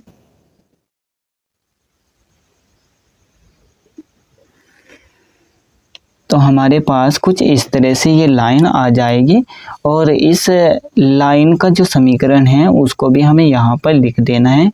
वो समीकरण क्या था, 3x + 2y - 12 बराबर में था 0, ठीक है। अब हमें यहाँ पर ध्यान देना है कि ये दोनों लाइनें कहाँ पर प्रतिच्छेद कर रही है। तो ये इस बिंदु पर प्रतिच्छेद कर रही है। अगर आप ध्यान से देखो तो ये बिंदु यहाँ पर कुछ आएगा इसके सीधो सीध 3 के, और यहाँ पर आ जाएगा 2 के सीधो सीध, यानी कि यहाँ पर इस बिंदु को हम नाम दे देंगे E, ठीक है। और ये बिंदु आएगा, पहले x अक्ष को लिखना है 2, और उसके बाद y अक्ष को लिखना है 3। आपको ये भी याद रखना है कि हमें एग्ज़ाम टाइम में या फिर स्कूल टाइम में हमें यहाँ पर इन लाइनों को नहीं खींचना है। ये मैंने आपको समझाने के लिए खींची है, इस तरह से डैश डैश करके। आपको पता होना चाहिए कि कौन सा बिंदु कहाँ पर आएगा, ठीक है। तो हमें प्रश्न में क्या कहा गया है कि जो हमारे पास 2 लाइनें आएगी उनसे, और जो x अक्ष है उनसे मिलकर जो त्रिभुज बना है उसके शीर्ष ज्ञात करने हैं। तो हमारे पास कौन सा त्रिभुज बना है, ये वाला।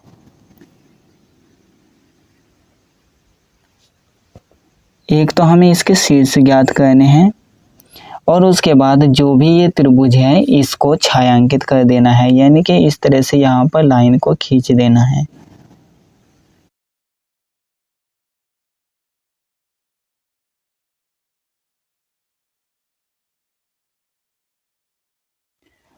तो हम यहाँ पर लिख देंगे तीनों बिंदुओं को, अतः बिंदु,